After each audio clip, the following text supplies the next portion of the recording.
friends, happy Tuesday. This one's really cute. You're too small. And Tad, his name is Tad, which I think is super cute. I believe he's a little mouse, but he goes around the barn and tries to, or goes around the farm, I should say, and tries to help out, but everybody keeps telling him that you're too small.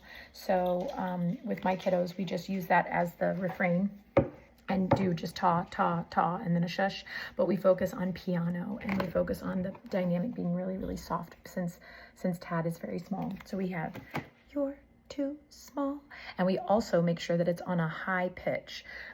So we use, finger symbols or triangles because we know that small is high, big is low. That is science we must know. So we know that Tad must make a very high pitch since he is such a very small animal.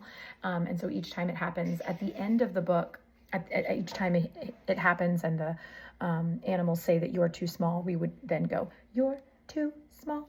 You could also maybe bring them over to the Orff instruments and have them like in a little cluster of in some pentatonic scale, have just them focus on playing, two notes on you're too small. My kiddos used finger symbols, but you could totally bring it over to the pitched instruments and focus on just the high notes for that. And then at the very end of the book, Tad is able to help because they've locked themselves out and it's time for lunch or dinner or something.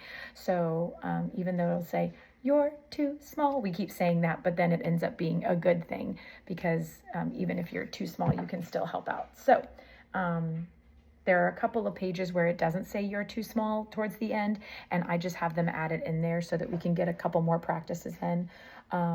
But you can add it in wherever, even if the animals are not saying it, for like a page turn or something. So hopefully this one is a good one. Happy music making.